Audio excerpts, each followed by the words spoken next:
Welcome to the Australian Property Investment Podcast, where we tackle the big questions in property investing. Our guests are industry experts, and we're fortunate to pick their brains on the challenges that investors often encounter when growing their property portfolio. Welcome to the Australian Property Investment Podcast. Let's start investing.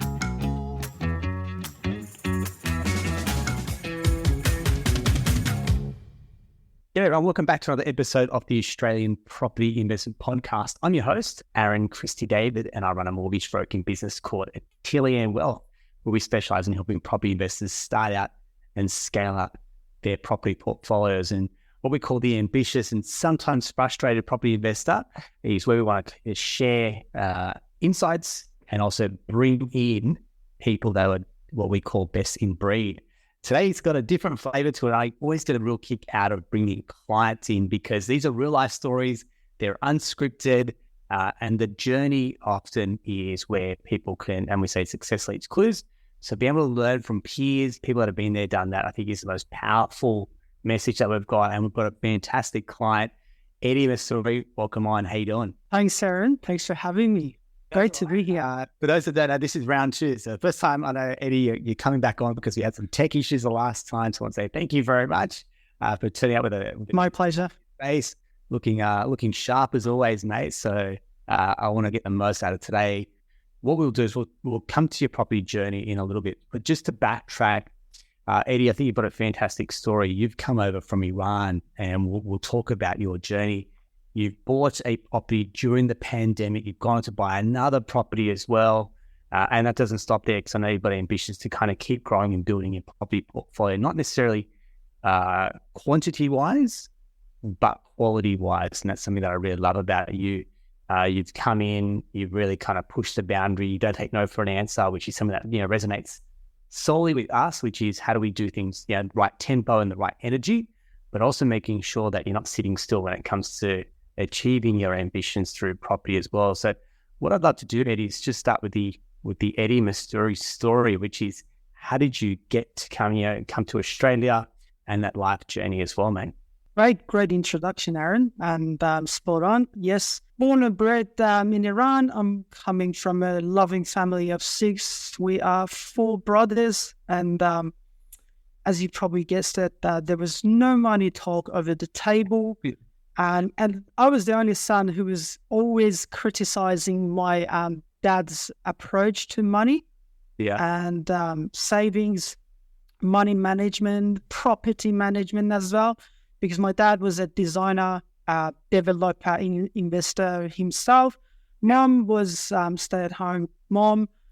And my parents, and especially my dad, really resonated with me to the person I am right now in front of you. So I finished school back in Iran. I loved design, so I started studying interior design, worked a couple of years. Then I thought I actually need to come out of my comfort zone. So I moved to Turkey. I started hitchhiking with little to no money. For a couple of months. Then when I was ran out of money, I started working again as an interior designer. At that time, I had all my brothers here in Australia. So I thought, why not? It's time for me to join them, settle in life. And I always knew that Australia is a country where people from diverse background, from different background, they can access a lot of resources, jobs, education, social mobility, which it kind of enabled them to realize their potential and achieve their high quality of life. And that was the whole reason why I moved to Australia, education. And then, when I'm not working or not in front of my computer, I'm either on my bike, exploring different suburbs, maybe trails, and doing some sport like tennis. That's me personally. Love it. Thanks. It's going to your professional journey and what you do for a living. So as I mentioned, I'm an interior designer. I'm also architecture professional as well. When I moved to Australia, I started architecture because I wanted to have a holistic design approach. Then architecture wasn't as fast paced as I wanted to be. I love talking to people day in, day out. So I chose Master of Construction Management. I studied Master of Construction Management. It was more fast paced. And then I got a job with a major builder here in Melbourne and then moved to another major infrastructure builder here in Victoria as well. Currently working with commercial team on some of the rail infrastructure here in Victoria. So very lucky to be in this position. Property-wise, we purchased, my partner and I, we purchased our principal place of residence back in 2020 when there was early pandemic. When there was rumors, there was talks that property market's going to collapse by 30%. There were articles everywhere on real estate, property prices going to halve by 50%. And we pulled the trigger. We purchased our principal place of residence. It was a renovation delight. It was a rundown property in one of the very good streets here in our neighborhood. And we started renovating ourselves with a little construction background. And then, we built in some equity with the help of COVID, pulled out some equity. We purchased our first investment property back in 2022. That's pretty much me. Love it. So I want to talk about that first purchase because I think there's so much going for it. There's one part which is the mindset to buy during the pandemic, especially when you feel like the odds may be stacked against you from property prices falling. The next one is around co-purchasing with a partner and I guess how to get on the same page financially as well. And then the next one is around the renovation. So I feel this first purchase has got a lot going for it in terms of your mindset and what was working. So let's start with the decision around timings to buy. Were you looking for a while? Were you ready to buy and it's like irrespective of what the market's doing, we're going to jump in? Or it's like, I'm going to ignore the media mainstream vibe around prices falling for cliff. Take me through that decision, Eddie. Very, very good question, Aaron. And that's something that if you go to basic, that's something that's overlooked by a lot of people, including my circle and including myself. So I didn't have any plan to purchase our home back in 2019. So it was a push from my partner. And obviously, like everyone else, we had obstacles, like we had disagreement, right? The biggest obstacle that we had was the deposit, right? The deposit, obviously, we had some savings, but we got some help from my youngest brother, thanks to him. But everyone comes from a different background and different set of circumstances. And I guess it's important that you control over your decision. So what we did back in 2019, early 19, was prior to started looking, we sat down with my partner and we thought about why we want to purchase a property. What's the point, right? Is home ownership a milestone? Is that because we migrated to Australia, you need to pass this milestone? So we went back to very basic and we actually wrote everything down. I still have it. I still have that notebook that we literally sat down and wrote down a lot of these points that let's know ourselves, who we are, why we want to purchase a property, why do we want to have a home? Is that really viable? Is that a best decision, or is that just the ego of having Australian dream realized for ourselves as well? And really how good we are with money. So a lot of these questions, I'm not going to go through nitty gritty of all these questions, but there were a lot of questions and we were answering all of them. So there were a lot of talking before we even start going out to market to purchase. We were very honest with ourselves. We said it's a big milestone, taking out such a big loan. And we also loved the ego because we were migrants. We were in our late 20s, early 30s. We thought it's a good decision. You will love it when you own a home, especially if it's a house in a 600 square meters. Why not? You want to settle in your life. So we then thought about whether this decision may lead to some bigger decision. Do we want to be wealthy? Do we want to use real estate as the driver for being wealthy? Do we want to have more time in our later stages of life? Could be retirement, could be in our 40s. And what are the challenges? And we always knew that wealthy people, they have a growth mindset. They're not afraid of failure, and they try to embrace the lesson all the time. And there was one keyword, Aaron. There was one keyword that we thought we want to avoid it. That was procrastination. Beautiful. Yeah, nice. Do the work. So it's good to sit down, have a chat, do it. But when you don't pull the trigger, nothing would happen. So yes, we pulled the trigger. We thought we need to tackle this procrastination. And once we got the mindset right, we thought how we can maintain that mindset. Yeah. So that was the second thing. But the third thing, and the most important one, was to get the strategy right. Right mindset and a strategy. So we started investing time and money into education, podcasts, books, YouTube, digesting all the information. And not everything is correct. There's no black and white answer, but you need to just digest a lot of information to just learn. And once you learn, it's time to establish a long-term vision. What do you want to be?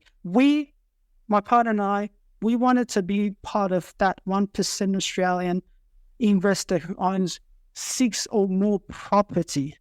Beautiful. And yeah.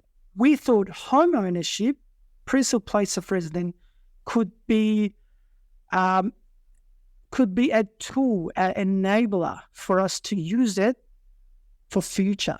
Yeah. And a strategy, patience. You need to be patient. It's a process. You need to enjoy the process. We really enjoyed it. We looked for 6 months for our first property. We were disappointed. But again, going back to right mindset, we thought, yes, we need to have the patience. Yeah. We need to be patient. And in summary, as I touched on, 2 things: establish and maintain positive mindset and good strategy. This is how we approach our first property. Yeah, nice. And then I guess you get to that decision where you go, look, we know we want to buy, we know where we're thinking of buying. Then the decision to buy something that needed a fair amount of work, like a fixer-upper, as opposed to something you can move in, and you say, look, we've got very limited construction know-how or knowledge or expertise. That decision to then buy something that needed some work, is that purely based on, say, price? Is that based on, we think we can get in there and add some value, for example? How does that decision making then start to unfold for you guys, Eddie? If I want to be specific to our decision, we looked at radius from Melbourne CBD. We wanted to be as close as possible, and you're spot on. There was a limited budget that we had, right? And at the start of our decision, we said that we want to purchase something that we could renovate, so we can give some love to that property. We can purchase in a lower price point, but obviously in a good street. But then so that we can start renovating that place. So yes, you're right. It was more budget, but suburb was our very first priority, not the property itself. We wanted the house, no unit or townhouse. So In my filter in realestate.com, I didn't have any units, any townhouse. It was purely based on the price and a suburb, and we narrowed down our options of suburbs into just a few of the suburbs that we knew and was research about it. Right, thanks. I think it's so important. I think the buying in the right location, call it suburb or particular streets within that suburb, can be a big difference between buying well versus buying cheap. I think some people will buy into an area and just buy a cheap property to get in. There's some things you just can't change, right? You can't change if it's on a busy street, if it doesn't have parking, for example. There are some things about a property you can't change. Whereas you, John, look, we want to buy in a good quality area. We want to buy a freestanding home, some good land size as well. The inside, we're not going to get hung up on the style of the kitchen or the flooring, for example. That can all be changed. Correct.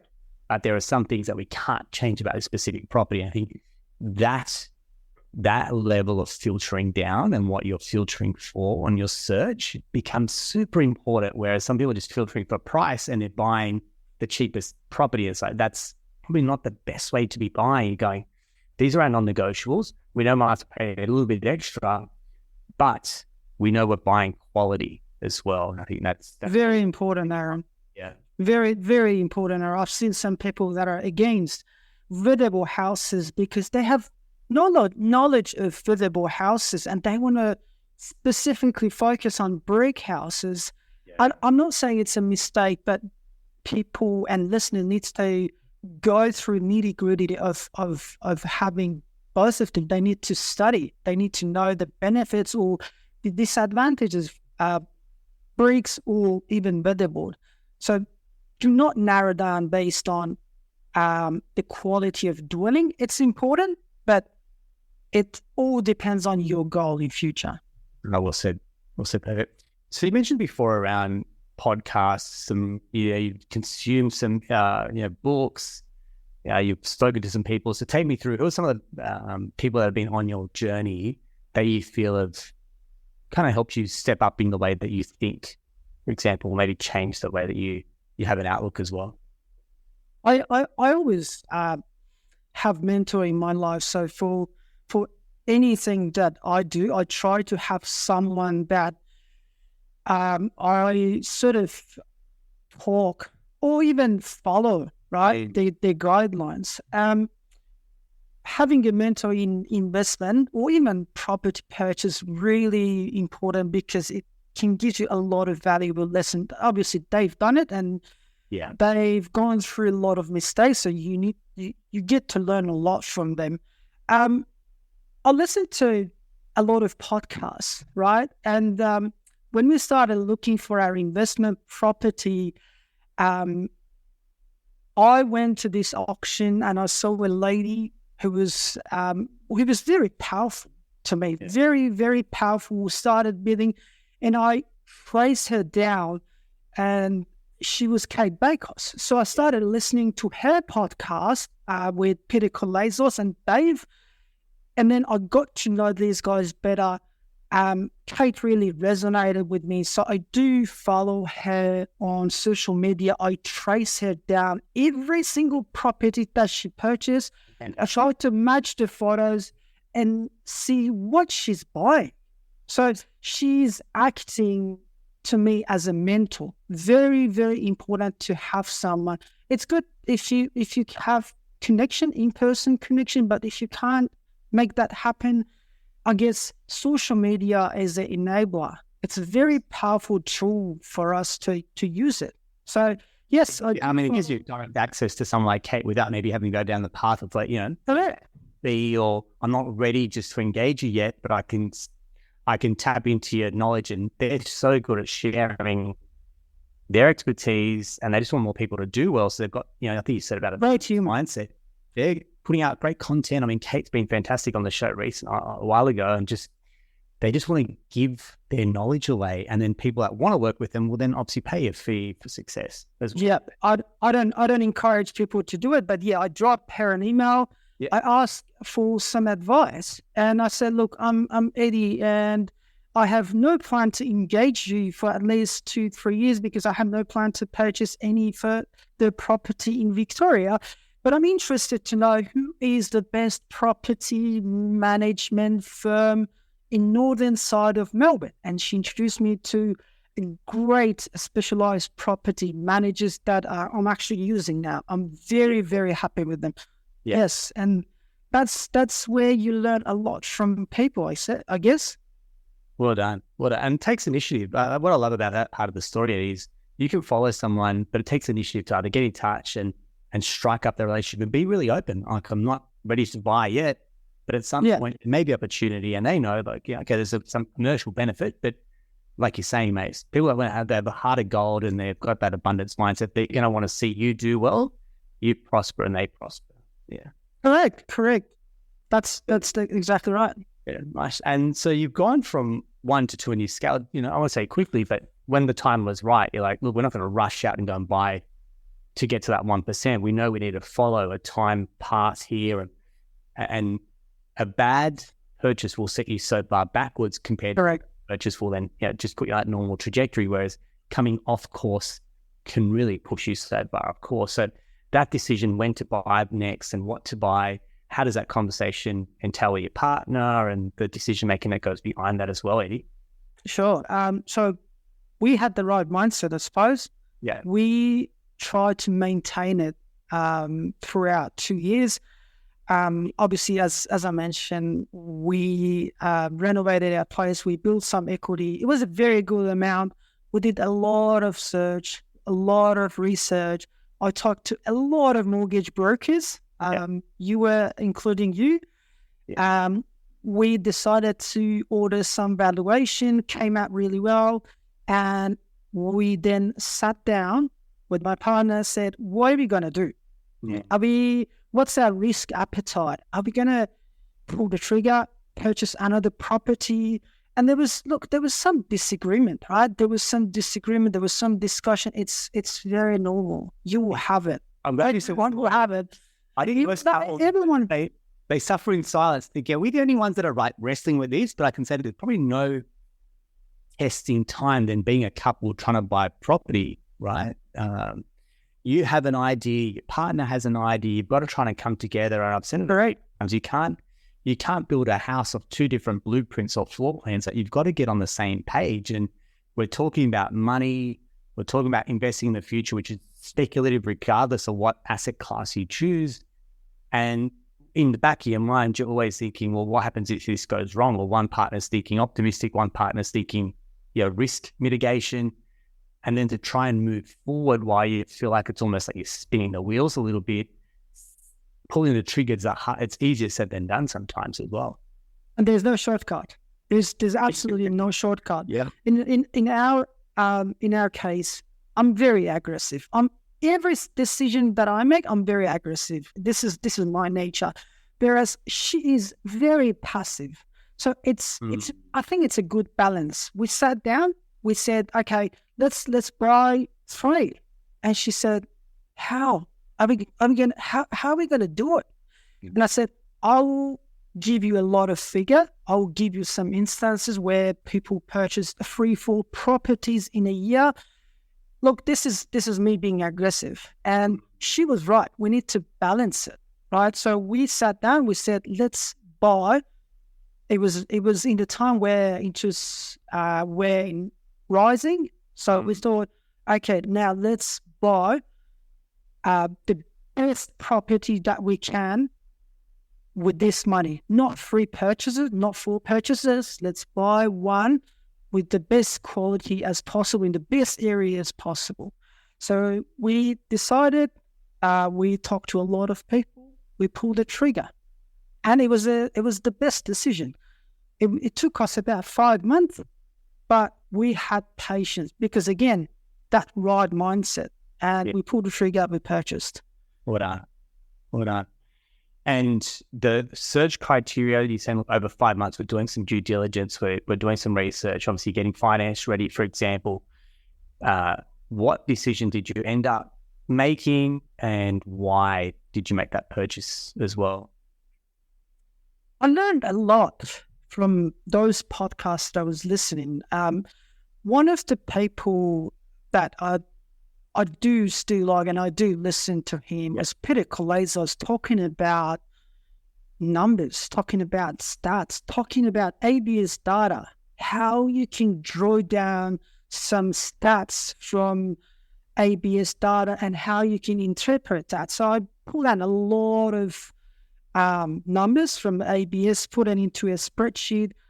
We narrowed down the suburbs into 10K radius from CBD, and we started looking into different personalities. Obviously, at that time, I was still following a few buyers agents like Kate Bakos. Where did they buy? What's the characteristics? What's the best street of that area that we could buy? So we narrowed down into just a few suburbs, and then slowly, we got into those suburbs. We actually rode our bikes. We hang out a lot of nights there to know the suburb better. So there are a lot of things, a lot of due diligence. If people don't want to engage buyers agents, you need to spend a lot of money, sometimes cost, to know the area better. And then obviously we again narrowed down to 2 specific suburbs that I knew there will be some potential growth in the future. I'm very interested in the western side of Melbourne because they are underrated to me. So the decision to purchase a property in the western side of Melbourne, I was a little bit biased, which I'm not saying it's wrong, but it ticked all the criteria that I had to purchase an investment property. And then, yes, we started looking. I started calling all the agents in western side of Melbourne, talking to each one of them. What's the best street? What's the worst street? Where's the housing? Where do you think I need to invest? And I put all these ideas all together. I realized that, yes, that's the suburb that I'm looking. And we started looking. We pulled the trigger. First week of the campaign, we purchased the property. Oh, well done. Well done. So there's a lot of time and effort that you need to input in. And that's exactly what I was going to ask you, time and effort. So someone's listening going, look, I'm time poor, I've got a demanding role, I've got a young family, for example, or whatever their life challenges are, going, the decision to take it on yourself versus, delegate and work with a buyer's agent, take me through the decision that you made to do it yourself. It was the second month after we had the finance, right? Yeah. And then there was only 1 month left from our pre-approval. Yeah. So, and it was in the time where interest rate was rising. So we thought after 3 months, we couldn't purchase up to X amount and we need to bring down budget, right? And the property prices wasn't really declining, right? Yeah. So property prices fixed. And our budget is lower now. Yeah. That was the time that we thought, let's sit down. Can we engage a buyer's agent? And that was the time where we had a lot of argument because when you're paying a buyer's agent, right, that's a lot of money. Yeah. But delegation is something that if you don't have the time, if you don't have the knowledge, you need to do it. You're spending millions of dollars. You're spending 1.5, 2 million, sometimes under $1 million, and you're paying X amount, which surely it's like 3%, 4%, 15K, 14K. I don't know the figure. Yeah. But around the same figure, you spend a lot of money and you don't want to engage a buyer's agent. I think that was a mistake. Not for me because I had the time. I had little knowledge from podcasts. And as I mentioned, I'm aggressive. I do want to do it myself and learn. But, Aaron, I can tell for our next purchase, end of this year, and the next one, I'm not doing it myself. Yeah. Because it took a lot of my time, and I'm not the person who I was a year ago. At the same time, diversification is critical. So we didn't want to purchase anything in Victoria.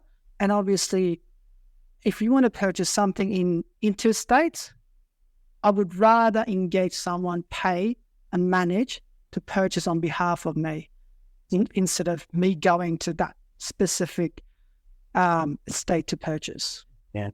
Thanks, Eddie. Appreciate that. And yeah, it takes obviously a lot of self-awareness, I'd probably say, where you go, look, I know there's limitations based on not only your geography, but now it's knowledge, right? Like you got to here, but what got you here will not get you to the next level and won't get you to that ambition of, 6+ properties. So, right now we've got maybe a knowledge or a skill gap, and the buyer's agent's a bit like that insurance policy to help you grow and scale, because they've done it before. They know exactly people in your situation, how to then scale up. And so I think, you've done well to get to here, and it's, be able to put that foot down to the pedal to the metal is going to take you to that next level in your growth as well. Correct. If you do one property in 1 year or 2 years' time, they may do 2 properties per week. So they get to see, they do this on day in, day out basis. So anything's better. Yeah, no, well said. So, I mean, that's probably one part of your advice and your learning journey, for example. So if you were to go back and say someone's starting out, whether they're buying that first place to live or they're buying that first investment property, what's some of the top tips that you may be happy to share, or some of the insights that you've gained with some learnings that you've had, Eddie? Sure. So regardless of you being time poor or not, spend a little bit of time just to know the market. That's it. The expectation is for you not to go into nitty-gritty of everything, but know market, know the language, and then you can engage someone. So first tip is, if you're time poor, engage someone, delegate it, outsource. There are people, there are experts out there who can help you make a better decision. COVID time, that 2 years it's not going to happen again. So the property is not going to increase by 40% in some areas in a year's time. It won't happen. It will have a normal progressive 5-6%, whatever. So first tip is outsource it, even if you have the knowledge. Second tip, get a good team around you, good mortgage broker. When I'm saying good mortgage broker, someone who's investment savvy mortgage broker. Second one is, spend a little bit of time and money into your decision. Engage a building and pest inspector. I should have done it for my first property. I should have done it. Did you not get a building pest inspector, Viv?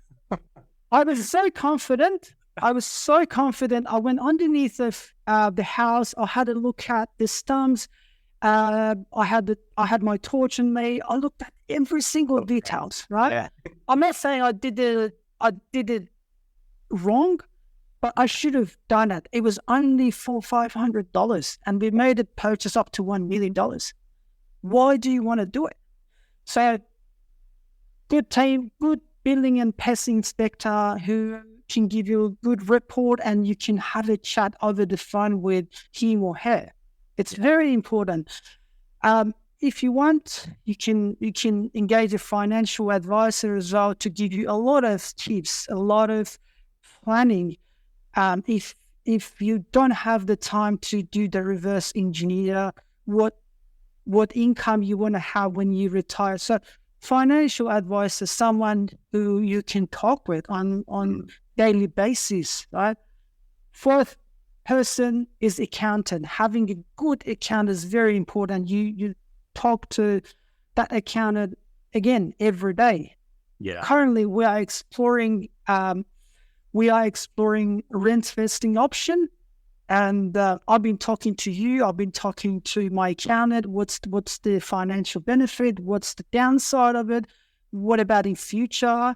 So a lot of talking, and I have a good conveyancer, so who I can talk to on a weekly basis. So good team, very important. Yeah.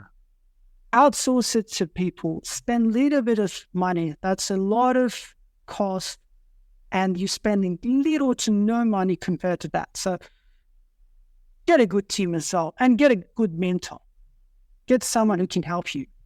Well said. And yeah, I think you touched on it earlier. A mentor doesn't necessarily have to be someone that you're paying. Doesn't necessarily need to be formalized. Someone that you go, I resonate with their philosophy. I resonate with their journey. I feel like values alignment is there. and I can just access their content, their resources, then their IP that they're putting out. And then at that point, once you've kind of consumed as much free content or everything they're giving away, and then at that point you say, look, now I'm really vested in this person and I want to engage. There might be a small fee, or they might have an accelerator, they may have a online course, and then you go, rather than paying for the course and not finishing it, take as much free information that they're putting out, consume, and then you know that this is the person that you want to give your money away to as well, which I think that's what a great relationship from a mentor perspective is. You're vested in what they're putting out. Right. Yeah, very important. Very important. Anyone that you want to work with from your team, you feel connected. Very important that you get this feeling that you are connected with that person. I told you before that I interviewed a lot of mortgage brokers. They're all great, right? But I wanted someone who I can connect, someone who's responsive, who can communicate. And after 10, 12 people, I got to know your team, very responsive. I got to know my property management, Madeleine and Stephanie. So they were very responsive and I connected with them really well. So it's very important that you feel that. Yeah, correct. And that's it. Some people may respond to that style where they go through their paces and like that alignment. And some people are like, no, I have to sing for my supper. I'm not going to do it. And that's where you'll quickly find a team and who you're filtering for as well. So yeah, I like it. Iron sharpens iron's what we say here. So when clients get us to challenge, the way that we're running our business or the results that we're giving them, it's like, hey, yeah, let's find a way to push the boundaries, or we comply or within the confines of it. But we know that investing is a game of finance. So when you unlock that part of it, your journey, like that probably is going to continue to compound 6-7% year on year. It's the way that you play the game of finance that's ultimately going to determine the outcome. And anyone that's built a high quality, high performance portfolio, any of the big buyers agents that have accumulated 30, 40 plus properties, they didn't get there by trying to save 0.1% on a rate. They got there by the loan unlocking that equity to then go again. And the lender and the loan was simply the vehicle to keep growing rather than the energy going into trying to save on the loan. It's like, how do we get the upside on capital growth and cash flow? And they have their own team as well. They have their own buyers agents, have their own buyers agent. That's exactly it. So as you touched on, it's a game of finance, but you got to have a good team. Even those people with 30 mil, 40 mil plus property portfolio, they have all of this. So you can literally just copy them. It's a simple rule, just to copy them. Why? Yeah. This leaves clues. So just copy. That's rule of thumb. With the mistakes they're making. Yeah. It's been great. Eddie, I want to say thank you very much. I know we put this out there to some of our clients who wanted to join us, and they, like always, you come with a smile and you're always willing. So I want to say thank you very much for the energy, the knowledge. Pleasure. Ed as well. I can't wait to get back on some point in the future when you'll be able to make that next purchase and we can talk about that in a little bit more detail. And again, just a way to share and document your journey, because someone's looking at your situation going, hang on, if Eddie can come to this country with not a lot to his name, can accumulate 2 properties in a relatively quick period and on similar-ish incomes or similar lifestyle, if you can do it, and it's not to belittle, if you can do it, anyone can do it. And if I can do it, anyone can do it, right? It's that limitation that people set in their own headspace that's probably stopping them from taking action, from pulling the trigger and being able to move forward. And the property market rewards action takers. Like that's the only way to get results, whether it's in the stock market, whether it's crypto, whether it's property, whatever your poison is, you have to take some action. And you may fail forward, but at least you're moving forward as well. So Eddie, thank you so much for always, Aaron. Thank you. Thank you very much for having me. Thank you, mate. If you found this episode helpful, leave us a review. But we love it when people reach out with questions that they've got that they want answered in the future, whether it's from a client or someone else in the property sphere as well. So we look forward to bringing you our next episode. Like I said, if it's been helpful, please leave us a review, and we look forward to chatting to you soon. Until next time, take care.